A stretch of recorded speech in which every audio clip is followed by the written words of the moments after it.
Преобразования в правительстве должны стать одним из основных мотиваторов переосмысления госпрограмм, заявил сегодня на первых бюджетных слушаниях в Госсовете сам Игорь Булатов. Депутаты и специалисты министерств и ведомств приступили к рассмотрению первой госпрограммы по развитию лесного хозяйства. Всего их будет 18 по каждой из отраслей экономики. Предполагается, что 10 декабря обсуждения завершатся принятием бюджета на следующий год, как раз с учетом пожеланий, выработанных на таких площадках. Роман Истомин продолжит. Лес – это в первую очередь среда, которая нас окружает и в которой мы живем, говорят депутаты. Она кормит и дает работу, обеспечивает экономический рост и саму жизнь. И в этом смысле лесной республике повезло.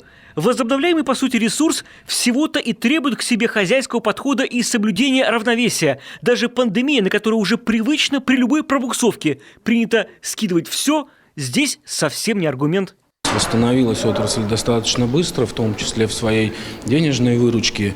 И сегодня мы наблюдаем стабильную работу предприятий. Конечно, очень сильно пострадали малые и средние предприятия, которые не в силах вот в этой ситуации были платить аренду лесов. И мы пытались пробить на федеральном уровне льготы или хотя бы отсрочки по этому виду.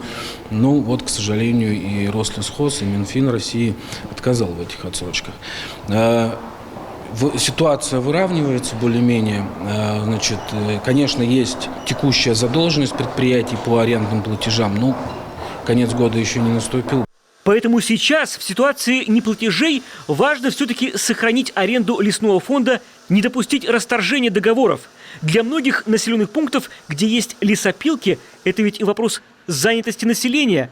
В целом же по республике ситуация в секторе выглядит позитивно. Крупные промышленники, реагируя на спрос, продолжают наращивать глубокую переработку, вкладываются в модернизацию и запускают новые инвестпроекты. Все это стабильный рост на годы вперед. В этом смысле и государству надо сохранять и обеспечивать контроль за порядком в угодьях. Сегодня лесозаготовители работают на технике, которая отвечает всем современным требованиям, а работники лесничества, лесники, те люди, которые отвечают за отпуск леса, работают по старинке.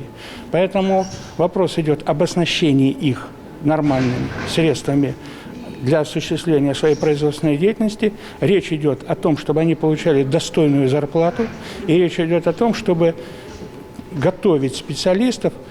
Основной у нас приток сегодня специалистов из Кировской области. А вот тут как раз пандемическая реальность и сказывается в первую очередь. Сокращения бюджетных расходов уже начались в рамках этого года. Меняются расходы на содержание бюджетных учреждений. В некоторых случаях они даже оптимизируются.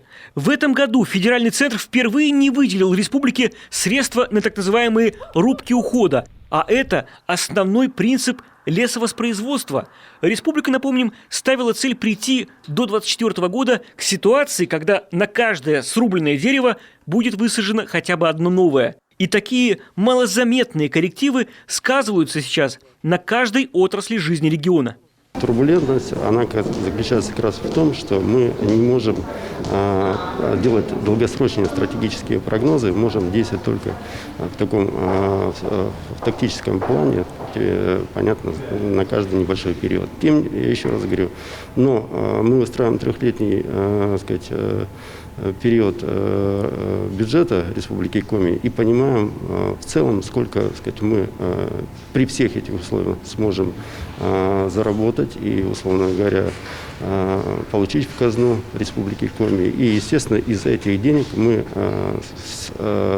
планируем свои траты.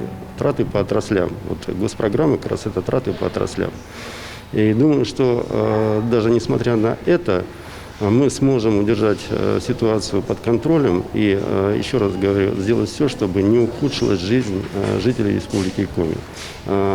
Основой являются социальные выплаты и социальные обязательства государства. Процесс рассмотрения госпрограмм в этом смысле как важный этап подготовки бюджета – возможность эффективно перераспределить средства и желательно так, чтобы они потом многократно вернулись. Но балансирование в доходах и расходах – лишь один метод, считают в правительстве Коми. Важно видеть и потенциалы изменения ситуации в будущем. Перспективы тут в цифровизации традиционных процессов и даже в полном уходе от вывоза необработанной древесины. Интересное направление для нас, например, программа развития деревянного домостроения. Тут даже есть соглашение с Ростехом. Мы посмотрели и увидели, что на сегодняшний день из 400 самых различных механизмов развития региона, разработанных на федеральном уровне, в Республике Коми каким-то образом применяются только 3.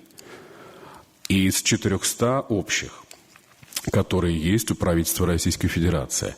А используется арктическая зона, лесопромышленный кластер и территория опережающего развития, в которой пока один резидент зарегистрирован, но, как мне сказали, потерял то ли интерес и перестал выходить на связь с республиканским Минэкономразвития. Это все к тому, что потенциал-то лесного региона не сломит никакая пандемия. Стабильный спрос на наш лес мотивирует творить и бизнес, и власть, чтобы активно пользоваться возобновляемым ресурсом. И путь к притоку инвестиций тут не только в пересмотре действующей нормативно-правовой базы, но и в максимальной интеграции всех наших проектов и всех наших госпрограмм. Роман Истомин, Павел Фетисов, телеканал «Юрган».